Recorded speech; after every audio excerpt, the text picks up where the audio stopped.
Hello and welcome to my channel. My name is Yvonne. I'm hey.missk on Instagram as well as hey.missk on Facebook. And this channel is all about helping you get hired with Outschool or on Outschool, the platform. And then as well, so today's video is about the 7 types of learners that you will come across when you are teaching. Now this can be in your brick and mortar job, this can be online. There are obviously different types of learners. You probably have noticed some yourself, like there are the kinesthetic learners, right? The physical learners, the ones that have to move in order to stay focused and learn. So I'm going to be sharing you the 7 types of learners that you can come across, and you probably will come across. And then I'm also going to be sharing with you what you can do to help these learners learn, to help them understand the topic or to absorb the content. And if you're teaching on Outschool, this is really important because the more learners that you are helping, the more types of learners that you are helping in every lesson, the more they're going to come back to you, because you're not catering to just the visual learner, you're also catering to maybe the auditory learner as well as the kinesthetic learner, right? So you're just opening yourself up for more learners to come and enjoy your classes.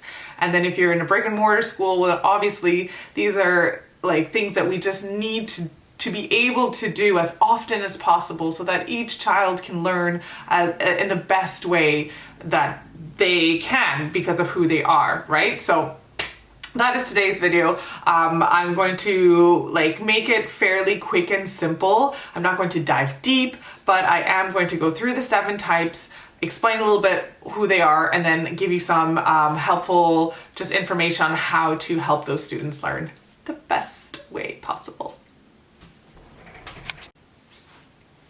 So I'm going to start off with the auditory learners or the oral learners. These are your learners that can listen and learn, and that's how they learn best, is by listening. But don't just think, oh, I'm going to lecture for an hour and they're going to remember it all or they're going to absorb it all. That's not the best way to do it either. So they actually learn really well with music. So putting information into a song or listening to a song to remember the information. Using rhythm as well will help them remember the information.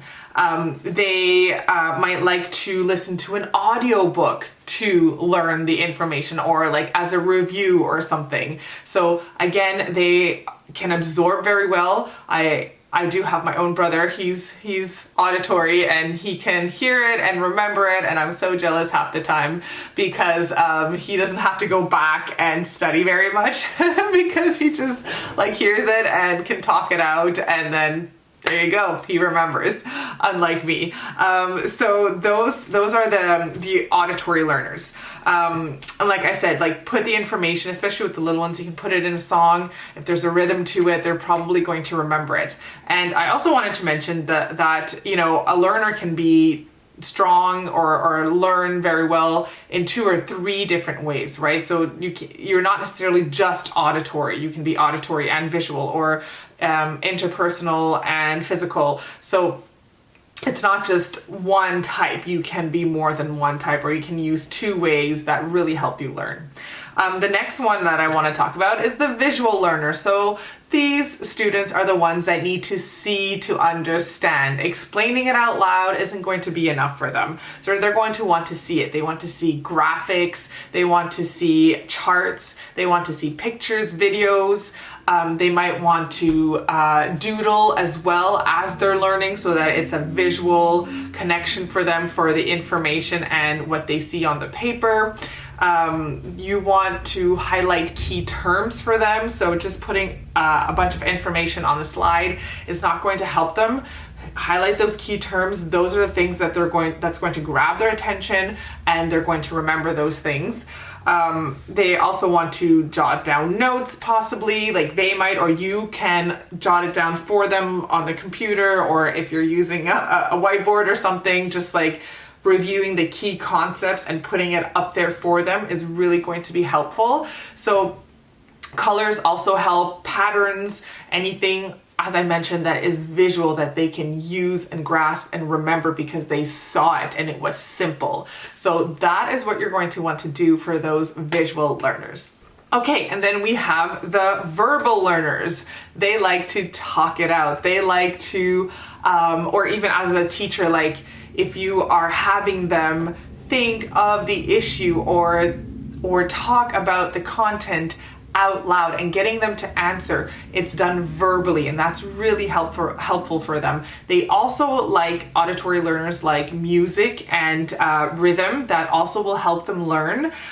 They might want to play it out, act it out to understand. So if you are doing math, well, having them, if it's like subtraction, having them act it out as like there's a seller and there's a buyer, and like they have to act out the whole buying process and see how much money there's left at the end. That is going to help them because they are verbal and they're speaking and they're acting it out at the same time, and it will make more sense to them than just maybe seeing it like the visual learners. So that is what you want to do for those verbal learners. They like to discuss and explain the whole process or their thinking, and it's written and verbal. Sorry, I forgot, like written as well. They can write it out, or they want to write it out, or you might need to write it out for them so that they can then like take in the information. Now we have the logical learners.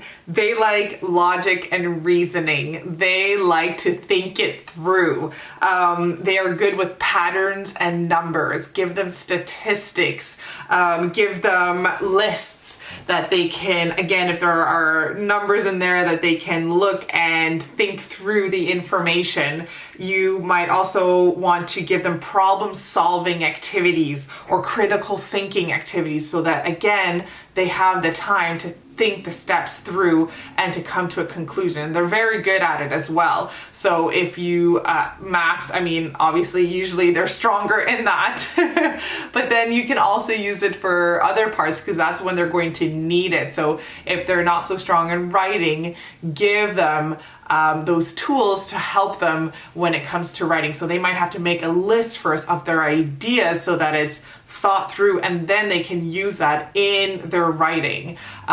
So those are the things that you're going to want to think about and target if you have logical, you will have logical learners in your classroom. And also giving them or asking them to think of different points of view is also very useful. So if they have explained themselves, they've thought it through, turning the tables on them and saying, well, now why would someone think differently from you? What are some things, or what do we have as proof that would make them think that way? That is also another great strategy for them, because again, they're going to be using what they know and they're going to be forced to think differently, which is again very helpful for them, and just something that will engage them in your lesson. Now the kinesthetic learners or physical learners, the ones that have to move, the hands-on learners. They are maybe fidgeting a lot. They need something in their hands. They might have to take something apart and put it back together again, which will help them learn. They might even need a break. So they are the ones, like I just mentioned, that need to move. So if you've been lecturing for a while, remember to give them a break. Your whole class could probably use a break, but let them actually get up and walk around, go to the washroom, maybe have them play with something for 5 minutes, and then that will help them refocus later. So role playing also is really helpful because they can use the space and move around as they're learning and talking it through. Mind mapping is also another thing that you can do with physical learners, because they can they're using their hands and they're moving to think about their ideas. So even though it's not standing up and moving around, they're still being able to think about the information that was given to them, or if they have to problem solve, they can actually use a mind map to do that. So those are a few things that you want to keep in mind. Now, some teachers like to give their students something to play with as they're learning. That can also help them focus. Unfortunately, for some students, it will be a distraction, but not for others. That's a little harder. And if you're teaching online, obviously there's nothing that you can give them, but you could suggest and tell the parents, like, you know, next time he could bring like a stress ball to class, or you can tell them, hey, do you have a toy that you can put in your hands and play with? Or show me your toy. I see in back there you have a doll or whatever. Can you bring that up? Show me that. So it's giving them a break. They're moving around. They're a little distracted with something else, and then put it back, and then, okay, let's get back to the lesson. Now, do you remember what we did before? And get back into it. So they are your physical learners. They do need to move. They need to get up. They need to do something with their hands. They can't just sit there politely and learn well. Like, they'll obviously learn something, but if you really want to give them the best experience, let them move. Let them draw as they're learning and listening. Give them a coloring sheet that they can print out at home, and that will also help them focus. Two types of learners left. We have the interpersonal learner or the social learner. This learner, well, they like to socialize, they like to collaborate, they like to talk it out, they like to lead in their groups as well. They might be playing a lot of sports, because especially if it's a social sport, like, you know, like soccer or something, they just like to be with people and do things with people. Putting on a play is very useful for them. If you do that, you're really hitting that type of learner. Group work, asking them during the lesson what they're thinking and what they're feeling can also be very beneficial for them. That means that they have the chance to socialize with you or with other students, and and as they're doing that, they're learning and remembering the information that they're giving you because they're talking it out. So those are your interpersonal students or learners. And on the flip side, you have the intrapersonal student. They are the solitary students, the ones that just like and learn best when they're on their own.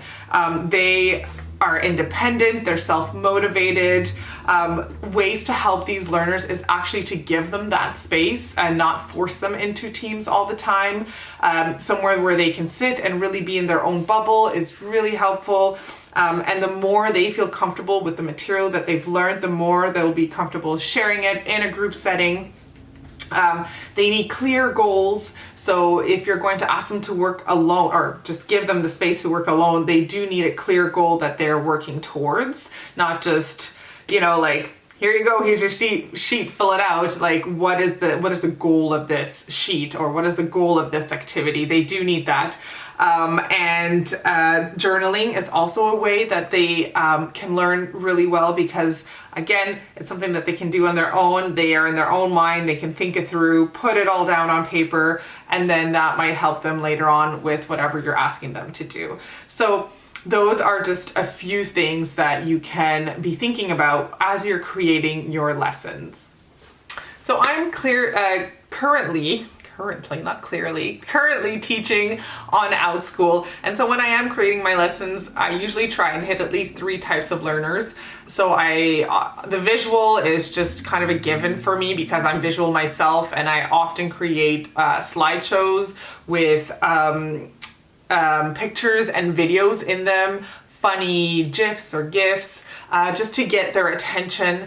And then a lot of my classes are discussion based, so I'm hitting that verbal learner and social learner. And then often, especially with the younger ones, I'm actually going to ask them to move around. So if we're learning about a country and we learn about, or you know, I talk about a landmark and it might be a mountain. Well, we're going to pretend and hike up the mountain, right? I'm going to give them that chance to actually move around. And then if we are learning about animals and we're learning about the kangaroo, well, we're going to hop around for a little bit.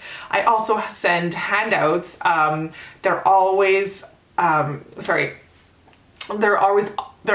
optional, but again, it's to help those learners that need something in front of them to help them focus, to follow along with, and keep their hands busy. I will send coloring sheets so that as they're learning about the animal, they can actually color that animal, or as they're learning about a landmark, they can color that landmark. Or in my French classes, as we're learning about the different types of fruit, they can color those fruit, right? So they're doing something while they're listening and then also speaking. So always having those different types of learners in mind is just going to make you a better teacher, and you are going to be reaching all of those students that need all of this differentiation, and you're going to be helping them, and parents, caregivers are going to be so thankful, and when it comes to Outschool, they're going to rebook you because you're doing such a great job as a teacher.